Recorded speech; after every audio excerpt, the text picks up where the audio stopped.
Jokowi ku ngono lho, mentang-mentang.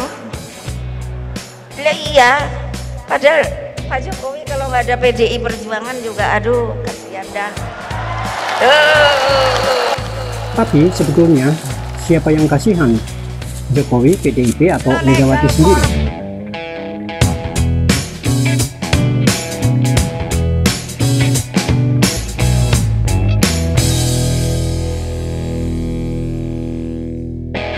Saudara-saudara sebangsa dan setanah air, sedunia dan seakhirat, secapres dan bukan secapres, kalau beda jangan baper.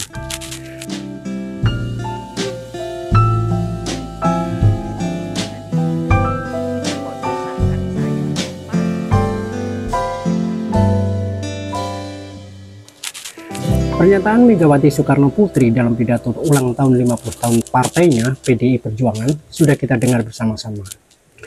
Menurut Hasto Kristianto, sebenarnya akan ada kejutan dalam pidato itu.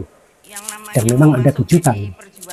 Bukan soal nama capres yang disebut, melainkan Megawati mengatakan betapa kasihan dahulu Jokowi jika tidak didukung partai pada Pilpres 2014 lalu. Karena legal formal itu pencapresan, mesti lewat partai. Ya, kenapa soalnya jika demikian? Memangnya Jokowi itu siapa? Orang luar? Bukan orang partai? Petugas partai? Atau orang yang melamar untuk dicalonkan sebagai presiden? Merdeka! Merdeka! Merdeka! Maka, apa yang diomongkan Pandana Baban pada Total Politik terkonfirmasi di sini, bahwa awalnya Megawati tidak memilih Jokowi. Memilih siapa dong? Dan masalahnya ngapain juga akhirnya memilih Jokowi? Kenapa tidak mencalonkan sendiri sebagai ketua umum partai yang bukan partai abal-abal? Masih menurut Panda, konon Megawati mengalami trauma 2 kali kalah Pilpres. Dalam Pileg di zaman Orba tahun 97, PDI belum PDIP pada waktu itu hanya mendapatkan 3,06, sementara Golkar 74,51%. 2 tahun kemudian pemilu 99, Golkar 22,44%, PDIP menang 33,74%. Tapi kemudian pada pemilu 2004, Golkar unggul nomor 1 dengan 21,57%, PDIP turun ke nomor 2 18,53%. Pemilu 2009 Golkar 14,45%, PDIP juara 3 dengan angka perolehan 14,03%. Juaranya waktu itu Partai Demokrat yang mendapatkan 20,85%. Pada pemilu 2014 PDIP mendapat 18,95, Golkar 14,75, Gerindra 11,8%. Kita tinjau soal Pilpres pemilu 1999 di mana PDIP menang waktu itu. Tapi tidak bisa menjadikan Megawati sebagai presiden. Sistem Pilpres waktu itu belum pemilihan langsung dari rakyat. Masih di DPR MPR. Megawati kalah dari Gus Dur pada Pilpres 99 itu. Megawati baru menjadi presiden karena Gus Dur dimakzulkan. Salam kebajikan rahayu. Pemilu 2004, Pilpres dipilih langsung rakyat.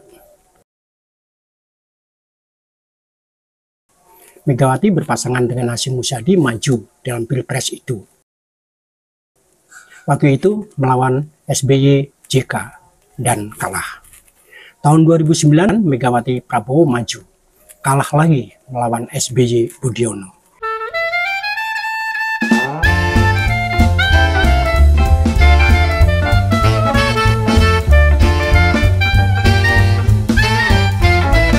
Dua kali kalah dalam Pilpres langsung dan 1 kali kalah dalam pemilihan tak langsung di parlemen pada tahun 99. Fakta apa lagi yang mau didustakan? Pemilu 2009 lebih pilu lagi karena dalam Pileg PDIP juara ketiga setelah Demokrat dan Golkar. Itu kekalahan yang menyakitkan, yang menurut Pandana Baban Megawati beralasan trauma untuk maju lagi.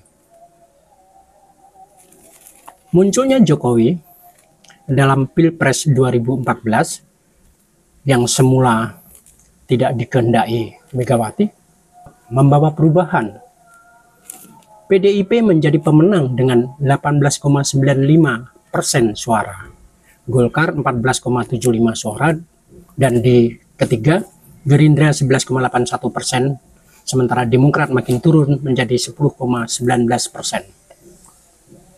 Pencalonan Jokowi juga bukan gratisan. Megawati mengatakan menangkan dulu Pileg 2014. Kalau PDIP menang, Jokowi dicapreskan.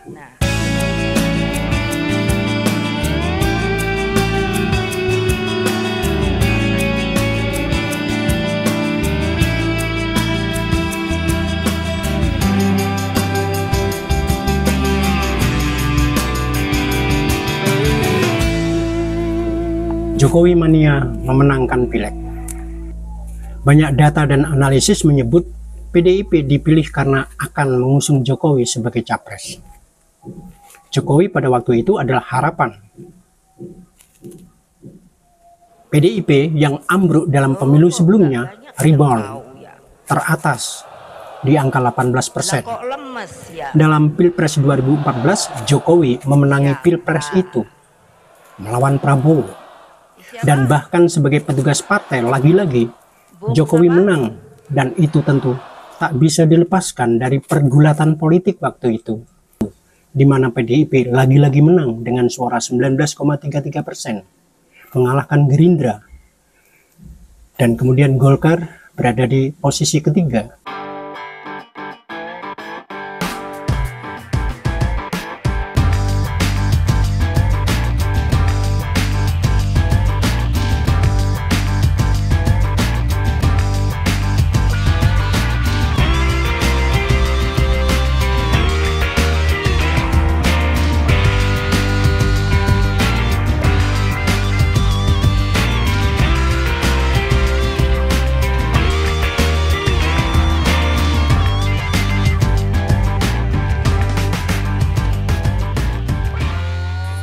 Saudara, era post-truth adalah suasana politik yang mendukung seseorang untuk mengesampingkan fakta-fakta yang menunjukkan kebenaran yang sebenarnya.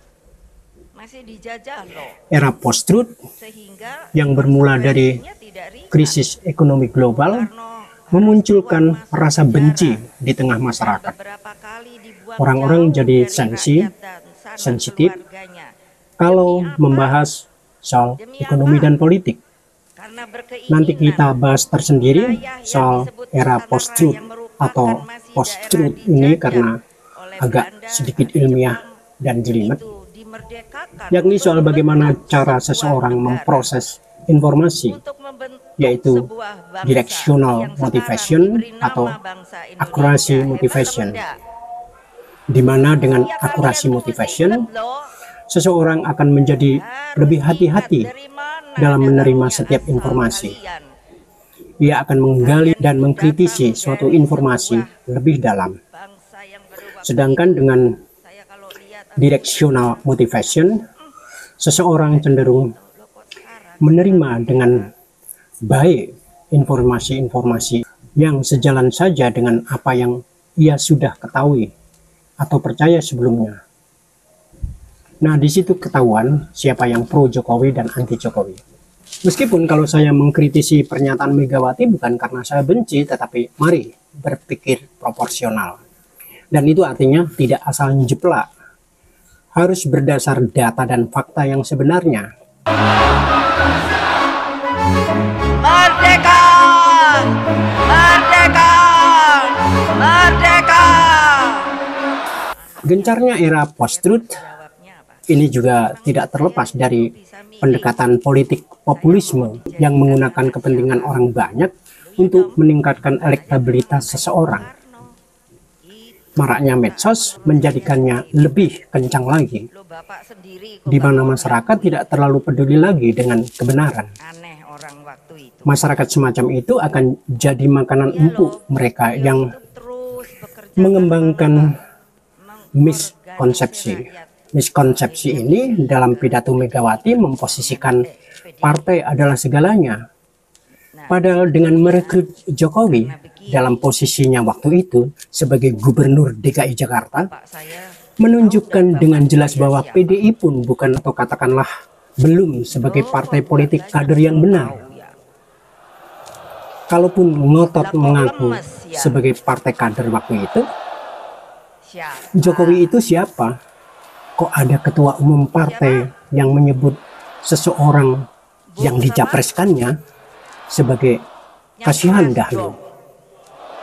Yang harus dikasihani pada waktu itu siapa? Memangnya Jokowi gelandangan yang melamar jadi presiden? Dari sini pertanyaannya bisa dibalik. Sebetulnya siapa melakukan apa? Siapa yang menolong dan tertolong pada waktu itu? PDIP yang menolong Jokowi atau PDIP yang tertolong oleh Jokowi?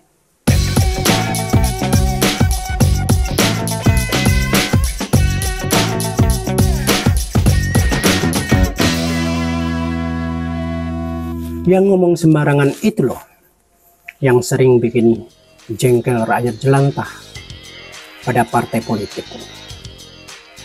Sudah dibantu nyoblos partainya agar Jokowi dicapreskan, malah dibilang kasihan dah lo. Lu tuh ya yang kasihan.